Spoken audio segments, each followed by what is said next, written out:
ბრიტანეთის პარლამენტისა და ბალტიის ქვეყნების შემდეგ პრეზიდენტი სალომე ზურაბიშვილი ჩეხეთის პარლამენტს მიმართავს არჩევნებისა და ევროპული ფასეულობების დაცვა, პოლიტიკური სიცხადე და სანქციები. ეს იყო მთავარი გზავნილები, რაც სალომე ზურაბიშვილმა გააჟღერა. პრეზიდენტი ჩეხ კანონმდებლებს ეუბნება, რომ აუცილებელია სწრაფი და მიზნობრივი ფინანსური ზომები რეჟიმის წინააღმდეგ.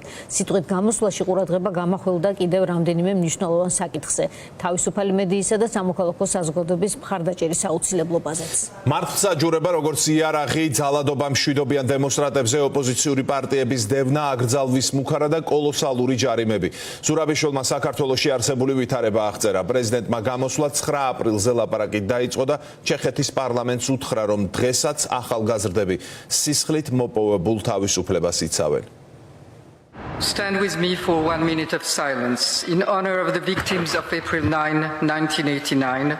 ჩეხეთის პარლამენტში წუთიერი დუმილით პატივი მიაგეს 9 აპრილს დაღუპულთა ხსოვნას. იმ ახალგაზრდებს კი, ვინც დღეს ამავე იდეალებისთვის იბრძვიან, სოლიდარობა გამოუცხადეს. სწორედ ასე გაიხსნა სალომე ზურაბიშვილის გამოსვლა სენატში, სადაც მეხუთე პრეზიდენტმა თქვა, რომ დღეს რუსეთი ცდილობს ჰიბრიდული გზით ჩუმად დაიპყროს საქართველო. Georgia was granted EU's candidate status. გარკვეული დროის წინ საქართველოს მისცეს კანდიდატის სტატუსი.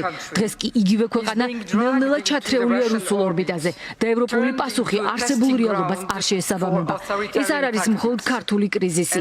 ეს არის გამოწვევა ევროპისთვის, ლიბერალური დემოკრატიისთვის საქართველოში და ასევე ევროპაშიც.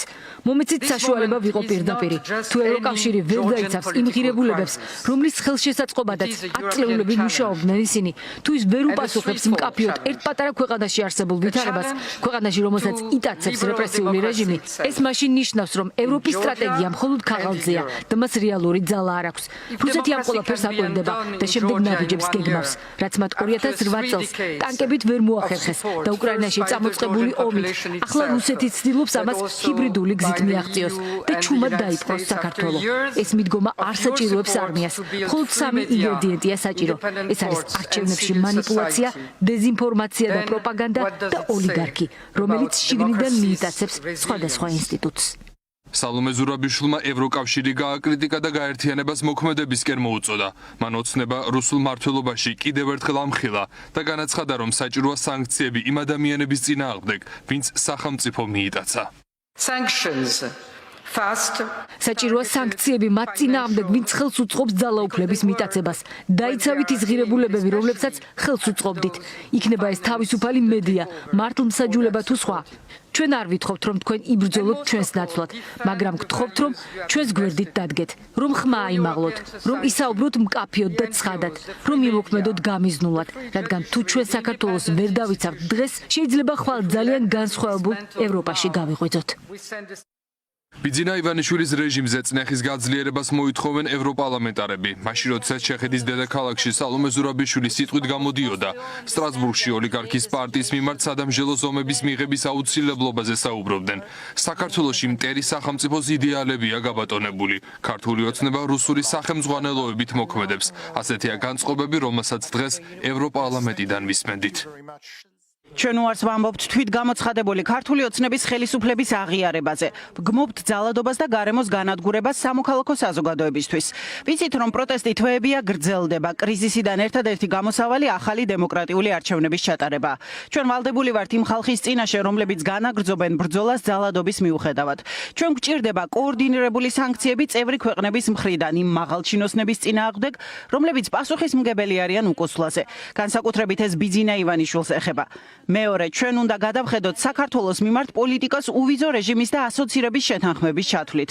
მესამე, უნდა გავუწიოთ კომპლექსური მხარდაჭერა სამოქალაქო საზოგადოებას და დამოუკიდებელ მედიას. ეფექტური რეაგირების ნაკლებობა ევროკავშირის მხრიდან ხელს უწყობს ვიქტორ ორბანის როლს და გასაკვირია, რომ ჩვენი კოლეგა პატრიოტები ამ ქვეყნის ევროპული მისწრაფებების იგნორირებას ახდენენ.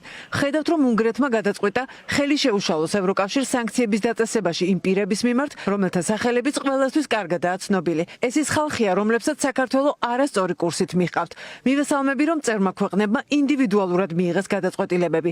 ზოგიც ფეხს ითრევს, მაგრამ სწრაფად უნდა ვიმოქმედოთ. უნდა ვიმუშაოთ სამოქალაქო საზოგადოებასთან, რადგან შეუძლებელია იმუშაო მთავრობასთან, რომელსაც ლეგიტიმაცია არ აქვს. ქართული ოცნება ქმნის რუსულ კოშმარს ქართული ოცნების ნაცვლად, მაგრამ მოსახლეობის 90% სურს ევროკავშირში გაწევრიანება. 150 დღეა ისინი აპროტესტებენ და ვაპირებთ ცვლილებების ინიცირებას ადამიანების დასახმარებლად. კერძოდ უმცირესობების დაცვაზე, კარიერულ შესაძლებლობებზე ევროკავშირის ინსტიტუტებში და დამოუკიდებელი მედიისთვის დაფინანსების გაზრდაზე, რადგან ბევრი მედია საშუალება გაკოტრების რისკის წინაშე დგას. ბიძინა ივანიშვილის სანქცირება მოითხოვა მიხელ გალერიმ. ევროდეპუტატის თქმით, ივანიშვილს, რომელიც საფრანგეთის მოქალაქეა, ყველა ქონება უნდა გაეყინოს, რადგან სწორედ ის არის მთავარი წინაღობა ევროინტეგრაციის გზაზე. გამომსვლელებმა კიდევ ერთხელ გამოუცხადეს მხარდაჭერა იმ მოქალაქეებს, რომლებიც 140 დღეზე მეტია ქუჩაში დგანან და სამართლიან არჩევნებს ითხოვენ. შეერთებულ შტატებში ორპარტიული მიდგომაა მომზადებული. ასევე ზომები მიიღო დიდმა ბრიტანეთმაც და ინდივიდუალურმა ქვეყნებმაც. კვლავ გამოვდივარ მოწოდებით, თუ ორბანი ბლოკავს ევროკავშირის ზომებს, კოორდინაცია უნდა იყოს ჩვენი მხრიდან დარჩენილ წევრ ქვეყნებთან, რომ ზომები იქნას მიღებული რეჟიმის და განსაკუთრებით ივანიშვილის წინააღმდეგ. თუ არ მეშლება, ის საფრანგეთის მოქალაქეცაა და თუ აქვს აქტივები საფრანგეთში, რაღაც ზომების მიღება შეიძლება. ივანიშვილის რეჟიმი მწვავე განცხადებებს ხვალაც მოისმენს. საქართველოში შექმნილ კრიზისზე ევროპის საბჭოში იმსჯელებენ. მიიღებენ კრიტიკულ რეზოლუციასაც. არის მოლოდინი, რომ ევროპის საბჭო ქართულ ოცნებას უფლებამოსილებას შეუჩერებს. ეს პასუხი იქნება ძირგამომთხრელ ქმედებებზე, რომლის სათავეშიც ოლიგარქის პარტია დგას.